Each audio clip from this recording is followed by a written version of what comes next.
यज्ञ हा एक असा शब्द आहे की ज्यामध्ये मी असत नाही। यज्ञ म्हणजे कर्माचे एक अगदीच नव रूप, ज्यात मी करता उरत नाही तर परमात्मा करता असतो। कर्माची एक अगदीच नवी कल्पना, मी करता नसतो तर केवळ निमित्त असतो आणि करता परमात्मा असतो, ज्यात मी केवळ बासरी बनून जातो आणि गीत परमात्म्याचं असतं, स्वर परमात्म्याचे असतात। यज्ञरूपी कर्म बंधन ठरत नाही, म्हणून कृष्ण अर्जुनाला म्हणतायत की तू कर्मापासून पळू नकोस तर कर्माला यज्ञ बनव। यज्ञ बनव याचा अर्थ तू परमात्म्याला समर्पित करून टाक। तू एक दिलानं सांगून टाक की मी केवळ निमित्त आहे, तेव्हा तुला जे करवून घ्यायचं असेल ते करवून घे।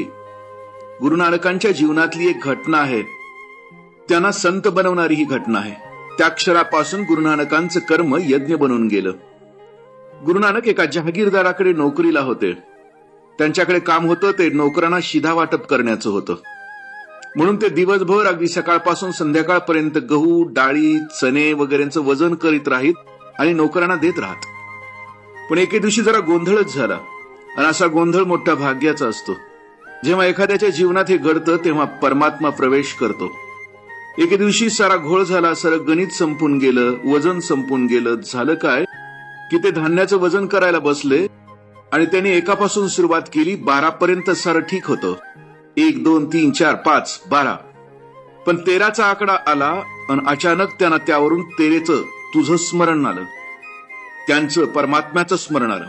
म्हणजे 12 पर्यंत सारं ठीक चाललं आणि 13वं माप ओतताना त्यांच्या मनात विचार आला, 13 तुझं, 13 तुझं, आणि मग 14 निघूच शकलं नाही त्यांच्या तोंडातून। त्यानंतर मग दुसरं माप भरलं आणि तरी ते म्हटले 13, मग तिसरंही माप भरलं आणि ते म्हटले 13।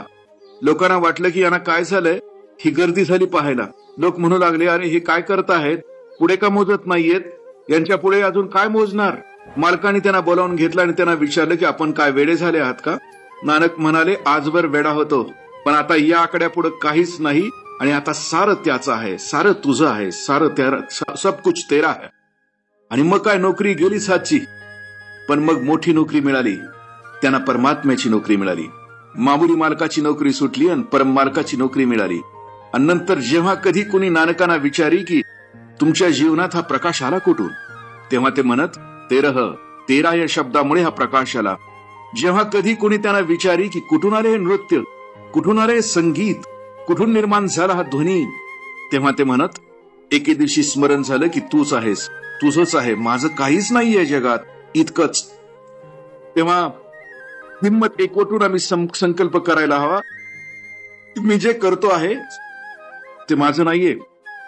आणि ज्या दिवशी कोणी माणूस म्हणू शकतो की मी नाही, सारं काही तुझंच आहे आणि तूच आहेस, हे माझं नाही तर तुझंच आहे, त्या दिवशी सगळी बंधनं तुटून जातील। बांधणाराही उरणार नाही आणि बंधन घेणाराही उरणार नाही, बांधला जाणाराही उरणार नाही।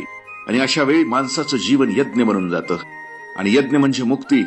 आणि यज्ञाच्या भावनेनं केलेलं प्रत्येक कर्म हे स्वातंत्र्य देतं, आणि आमचं जीवन यज्ञ बनून जातो। आमचं जीवन यज्ञ बनून जावं ही प्रार्थना। जय हो, मंगल हो।